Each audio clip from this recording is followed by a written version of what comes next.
So this is my attempt at a new project that Rob wants to do, and I agree with him. We're going to start. We'll put them together. We'll either put the films together or we'll put them on each other's films, and everybody is invited. We're going to start off Robert Cuckoo Clock 65 and on Steve from On Tools, very knowledgeable. This is the very first experimental film we're going to make, and we think we're going to call it something like Tool Talk or something like that. So let me do my little bit and let's see how we get on. So the idea is to pick a tool or pick a theme and do a 5-minute-ish, because I can't do 5-minute films, but a 5-minute-ish film. And pass over information, hints, tips. It won't really affect it. As long as you don't live in the Midlands and you start doing what I'm doing, then if you live up north or down south, you can do it, because I'll never get to your car boots, will I? So anyway, and we've just for an example, I've brought these out, but these could be any tool. And imagine this being any tool at a car boot, at a market, even in a vintage shop. And what I want you to put into your head is pick up the best and leave the rest. Just when you walk anywhere, whenever you're purchasing and you've got a choice or you're looking, pick up the best and leave the rest. And when I say best, these have all come out of mainly rusty old tools, dead man sheds. I don't remember where they've all come from. Somebody's, Reggie, I've got these. Reggie, I've got this, So I'm just going to give you some knowledge on what I do and what I look for. And, sometimes you pick them up, you can't see a thing. You bring them home, they become a duffin. But anyway, so these could be any sort of hand tools. So where am I going to begin? We're going to begin here on...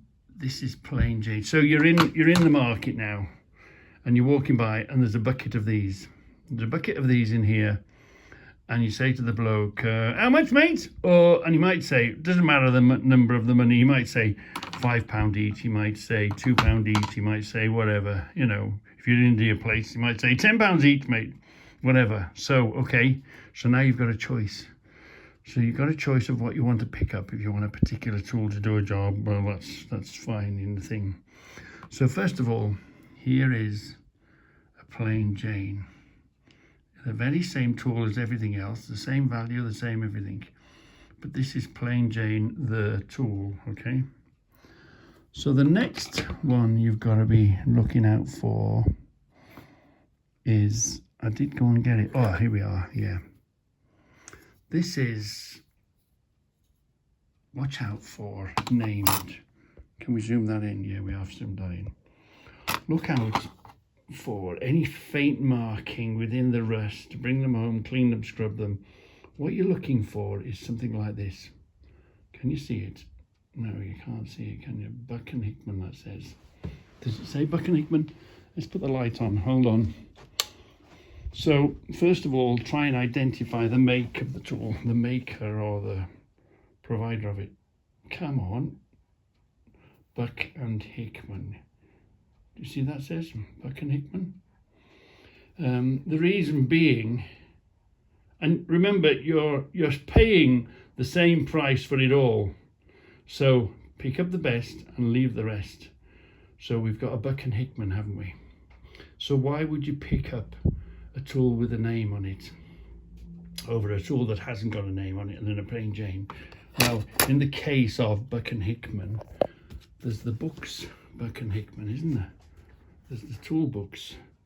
So you can get your tool book and you can go out and you can research it and you can sort of find an age or, that sort of a thing. So, again,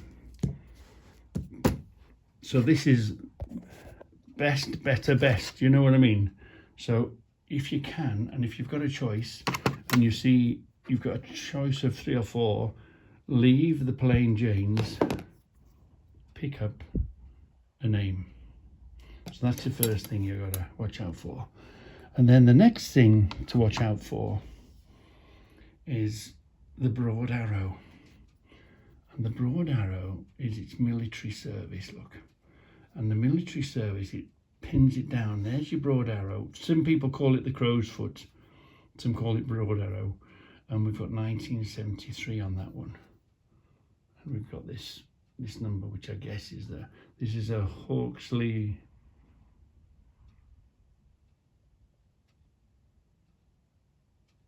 Staines Limited. This is a Hawksley. So we've got the maker's name or the provider of it. And then this one's better because it's got the broad arrow on it. So are you with me? So we're always, whenever we're picking something up, remember to take your glasses with you and examine them really carefully. You know, if you're going to pick them up for your stores. So again here, look, we've got the Buck and Hickman, we've got the broad arrow, and we've got the year on it. And you're paying the same price as what you're picking up plain Jane at, you know. And then you can go a little one step further. I did bring it in. There we are, look at this one. Ooh. This, again, it's the same tool. We have, the tools we're using are just renewed or improvements on older tools. Or these tools go way back. Well, you see, look, this one's got War Department. It's got the broad arrow, War Department, before they started putting the dates on them. So this has got a right old age on it, this one. A War Department one. This could even go as far back as World War One, because the broad arrow, when the year the broad arrow started, is mostly World War Two type stuff. And I just this, so you've got to look at them, you've got to look for them, you've got to find the, you know, Birmingham. This has been made Birmingham in England, whether it's American or the town. It makes them so much more interesting to collect. And Whitton, this is right near, Whitton is the centre of Birmingham. And then look what we got here. Oh, what have we got here? Hidden away. There we are, look. What we got hidden away. And then again, this was rusty. I didn't really know it or see it, but this is what you're looking for. You're looking for the broad arrow, 1944. Do you see? So if you had several of these in a bucket, or you've come across a few of them, and this is, this is just a tool, one of many tools. So do you see the difference between this and an unmarked plain Jane for the same price, or in the car boots? Because they're dead men's sheds, this is something worth keeping and hanging on to. And obviously when I kick the bucket, it'll stop in the shed for a certain amount of time, and then it has to be got rid of, hasn't it? In one way or another, sell it to a dealer, sell it to a friend, take it to the car boot. By then, the roof have knackered on the shed, and it's just a case of taking it, and you're on the verge of rescuing it from the scrap man. But look at the history in here. Look at this. You've got the tool. You've got the name of the tool. You know where it is. You can research the firm. Yeah. And you know where it's made. It's in Birmingham. It's English. So my tip is examine them as careful as you can. And mostly you're picking these up rusty. You just want a faint idea. Is there something written under there? Well, that's the one to bring home and clean up on the wire brush.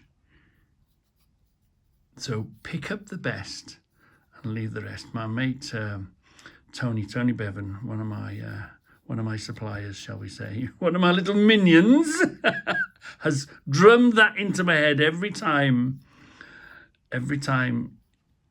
we're making a deal, every time I'm trying to buy something, or pick up the best and leave the rest. Yeah. So you want to walk away from the plain Janes. If you've got that choice, do you know what I mean? If there's several of them in a bucket, leave the plain Jane ones. Find at least a name on something that you can have a lot of fun looking through the books and finding the name and finding the firm, and it just makes it much more interesting, not only for you, but when somebody says, oh, what's this name on here, Reggie? And I can waffle on for hours and make a film. So hopefully that's my first opening salvo tip on the Tool Talk, whatever we decide to call it.